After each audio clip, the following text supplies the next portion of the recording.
അമ്മേ, എനിക്കൊരു വലിയ അപകടം പറ്റി. എനിക്ക് പെട്ടെന്ന് കുറച്ച് പണം വേണം. നിങ്ങളുടെ കുഞ്ഞ് അല്ലെങ്കിൽ നിങ്ങളുടെ ഒരു കുടുംബാംഗം ഇതുപോലെ കരഞ്ഞുകൊണ്ട് നിങ്ങളെ ഫോൺ വിളിക്കുന്നു. അവൻ അല്ലെങ്കിൽ അവൾ അപകടത്തിലാണെന്നാണ് ഫോണിലൂടെ പറയുന്നത്. കൂടാതെ രക്ഷപ്പെടാൻ കുറച്ച് പണം ആവശ്യപ്പെടുന്നു. ഇത് കേട്ടപാടെ നിങ്ങൾ പണം അയച്ചു കൊടുക്കൂ. പണം കൊടുക്കാൻ വരട്ടെ. ആ വിളിച്ചത് നിങ്ങളുടെ മകനായിരിക്കാനുള്ള സാധ്യത അല്ലെങ്കിൽ മകളായിരിക്കാനുള്ള സാധ്യത കുറവാണ്. നിങ്ങൾ കേട്ടതാണല്ലോ, എൻ്റെ കുഞ്ഞിൻ്റെ ശബ്ദമല്ലേ ഞാൻ കേട്ടത് എന്ന് നിങ്ങൾ പറഞ്ഞേക്കാം. പിന്നെ ആരായിരിക്കും അത്? നിങ്ങൾക്കറിയാമോ, വെറും 3 സെക്കൻഡ് കൊണ്ട് ആരുടെയും ശബ്ദം അനുകരിക്കാൻ കഴിയുന്ന AI വോയിസ് ക്ലോണിംഗ് എന്ന പുതിയ ചതിക്കുഴിയെക്കുറിച്ചാണ് ഇന്ന് ഈ വീഡിയോയിലൂടെ ഞാൻ സംസാരിക്കുന്നത്. ഇനി ഞാൻ പറയാൻ പോകുന്നത് വെറും കഥകളല്ല. കോഴിക്കോട് സ്വദേശിയായ രാധാകൃഷ്ണൻ എന്ന വ്യക്തിക്ക് ഈ ഫോൺ കോളിലൂടെ നഷ്ടമായത് 40,000 രൂപയാണ്. തന്റെ പഴയ ഒരു സഹപ്രവർത്തകന്റെ മുഖവും ശബ്ദവും കണ്ടപ്പോൾ അദ്ദേഹത്തിന് പിന്നെ ഒട്ടും സംശയം തോന്നിയില്ല. അദ്ദേഹം അയച്ചു കൊടുത്തു. പത്തനംതിട്ടയിൽ ഒരു ദമ്പതിമാർക്ക് നഷ്ടമായത് 1.5 കോടിയോളം രൂപയാണ്. ഇതെല്ലാം പത്രവാർത്തയുള്ളതാണ്. വളരെ ശ്രദ്ധിക്കണേ. കേരളത്തിൽ ഇപ്പോൾ ഡിജിറ്റൽ അറസ്റ്റ് അല്ലെങ്കിൽ വോയിസ് ക്ലോണിംഗ് തട്ടിപ്പുകൾ ഇവ വ്യാപകമായിക്കൊണ്ടിരിക്കുകയാണ്.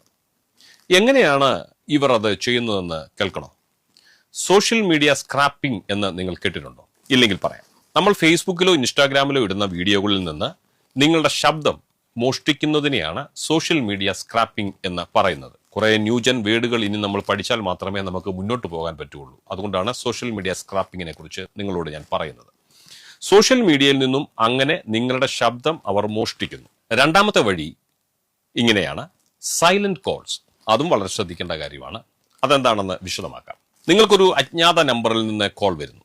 നിങ്ങൾ ഹലോ ഹലോ ഹലോ എന്ന് വിളിക്കുന്നു. ഇതാരാണ്? കുറെ നേരമായല്ലോ, പക്ഷെ എനിക്കൊന്നും മറുപടി കിട്ടുന്നില്ലല്ലോ എന്നൊക്കെ നിങ്ങൾ കുറച്ച് വാക്കുകൾ പറയുന്നു. അവിടെ നിന്ന് യാതൊരു മറുപടിയും നിങ്ങൾക്ക് കിട്ടത്തില്ല. യഥാർത്ഥത്തിൽ നിങ്ങളെ കൊണ്ട് കുറേയധികം വാക്കുകൾ സംസാരിപ്പിച്ച് അവർ നിങ്ങളുടെ ശബ്ദം റെക്കോർഡ് ചെയ്യുകയാണ്. അപ്പോൾ നിങ്ങൾ ചോദിക്കും, ഹലോ ഹലോ എന്നുള്ള എൻ്റെ ശബ്ദം റെക്കോർഡ് ചെയ്താൽ എനിക്കെന്ത് പറ്റാനാണ്? കേൾക്കാം. വെറും 3 മുതൽ 60 സെക്കൻഡ് വരെയുള്ള നിങ്ങളുടെ ഓഡിയോ ഉണ്ടെങ്കിൽ AI ഉപയോഗിച്ച് നിങ്ങളെപ്പോലെ തന്നെ സംസാരിക്കുന്ന വോയിസ് പ്രൊഫൈൽ അവർക്ക് ഉണ്ടാക്കാൻ കഴിയും. AI ഉപയോഗിച്ച് ഇപ്പോൾ എന്തൊക്കെ കാര്യങ്ങൾ ചെയ്യാം. അതുകൊണ്ട് നിങ്ങൾ അവിശ്വസിക്കേണ്ട കാര്യമില്ല. ഇതിപ്പോൾ നടന്നുകൊണ്ടിരിക്കുന്ന ഒരു കാര്യമാണ്. അപ്പോൾ ഇതൊക്കെ കേട്ടിട്ട് വല്ലാതെ തലയിൽ കൈവച്ച് വിഷമിച്ചിരുന്നിട്ടൊന്നും കാര്യമില്ല. ഇതിനെ എങ്ങനെ തടയാം, നമുക്ക് ഇതിൽ നിന്ന് എങ്ങനെ രക്ഷപ്പെടാം എന്ന് നോക്കാം. അതാണ് ഈ വീഡിയോയിലൂടെ ഞാൻ അർത്ഥമാക്കുന്നത്. പ്രായമേറിയവരാണ് കൂടുതലും ഇത്തരം കെണികളിൽ ചെന്ന് പെടാറുള്ളത്. അവർക്ക് ഇങ്ങനെയുള്ള കാര്യങ്ങളിൽ വലിയ സംശയം ഉണ്ടാവില്ല. അതുകൊണ്ട് തന്നെ നിങ്ങളുടെ വീട്ടിലെ മുതിർന്നവർക്ക്, നിങ്ങളുടെ മാതാപിതാക്കൾക്ക് ഞാൻ ഇനി പറയാൻ പോകുന്ന ഈ 3 കാര്യങ്ങൾ ഒന്ന് പറഞ്ഞു കൊടുക്കുക, അവരെ ഒന്ന് പഠിപ്പിക്കുക. ഇത്രയുള്ള കാര്യം. 1, secret code word. Family safe word എന്നും നമുക്കതിനെ വേണമെങ്കിൽ വിളിക്കാം. സംഗതി കേട്ടിട്ട് പേടിക്കേണ്ട, ഞാൻ വിവരിക്കാം. നിങ്ങൾ എത്രമാത്രം ചെയ്താൽ മതി. പണ്ടൊരു സിനിമയിൽ മോഹൻലാലും ശ്രീനിവാസനും തകർത്ത് അഭിനയിക്കുന്നു. അപ്പോൾ അവർ കോഡ് ചോദിക്കുകയാണ്, സാധനം കയ്യിലുണ്ടോ? ഉടൻ പറയുന്നു, സാധനം കയ്യിലുണ്ട്. ഈ സിനിമാ രംഗം നിങ്ങളിൽ പലരുടെയും ഓർമ്മയിലുണ്ടാകും. ഇതുപോലെ ഒരു രഹസ്യ കോഡ്, നിങ്ങളുടെ കുടുംബ അംഗങ്ങൾക്കിടയിൽ മാത്രം അറിയാവുന്ന ഒരു രഹസ്യ വാക്ക് അല്ലെങ്കിൽ ഒരു രഹസ്യ നമ്പർ അല്ലെങ്കിൽ ഒരു രഹസ്യ കോഡ് നിങ്ങൾ തീരുമാനിക്കണം. വീട്ടിലെ കുട്ടികളും മുതിർന്നവരും എല്ലാം ഈ ഒരു കോഡ് പഠിച്ചു വെക്കുക. പണമോ സഹായമോ ചോദിച്ചു വിളിക്കുമ്പോൾ നിങ്ങൾ തിരിച്ച് ഈ കോഡ് ചോദിക്കുക.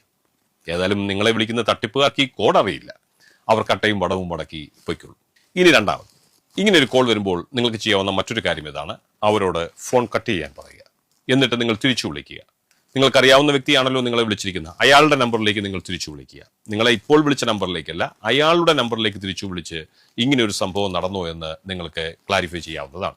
ഇനി ശ്രദ്ധിക്കേണ്ട ഒരു കാര്യം, പരിചയമില്ലാത്ത നമ്പറുകളിൽ നിന്ന് പ്രത്യേകിച്ച് ഇന്റർനാഷണൽ കോളുകളോ വാട്സപ്പ് കോളുകളോ അറ്റൻഡ് ചെയ്യുമ്പോൾ അതീവ ജാഗ്രത പാലിക്കേണ്ടത് അത്യാവശ്യമാണ്. ഇനി നിങ്ങൾ ചതിക്കപ്പെട്ടാൽ എന്തു ചെയ്യണം?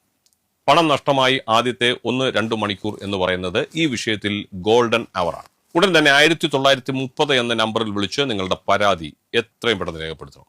അല്ലെങ്കിൽ www.cybercrime.gov.in എന്ന പോർട്ടലിൽ വേഗം തന്നെ വിവരം അറിയിക്കുക. പണം ട്രാൻസ്ഫർ ചെയ്ത UTR നമ്പർ കയ്യിൽ കരുതണം. അത് അവരോട് അറിയിക്കണം. സാങ്കേതിക വിദ്യ വളരുമ്പോൾ ചതിക്കുഴികളും കൂടുകയാണ്. നിങ്ങളുടെ അറിവില്ലായ്മയാണ് ഇവരുടെ മൂലധനവും ലാഭവും. ഈ വീഡിയോ ഇപ്പോൾ തന്നെ നിങ്ങളുടെ ഫാമിലി ഗ്രൂപ്പുകളിലേക്ക് അയച്ചു കൊടുക്കുക. പ്രത്യേകിച്ചും പ്രവാസികളായ മക്കളുള്ള മാതാപിതാക്കൾക്ക് ഇത് വലിയൊരു ഉപകാരമായിരിക്കും. കൂടുതൽ അറിവുകൾക്കായി ഈ ചാനൽ സബ്സ്ക്രൈബ് ചെയ്യാൻ മറക്കേണ്ട. ബെല്ലൈക്കണും ഒന്ന് പ്രസ് ചെയ്തേക്കുക. നിങ്ങളുടെ പ്രിയപ്പെട്ടവർക്ക് ഈ വീഡിയോ ഷെയർ ചെയ്ത് നൽകുക. മറ്റൊരു വിഷയവുമായി വീണ്ടും കാണാം. നന്ദി, നമസ്കാരം.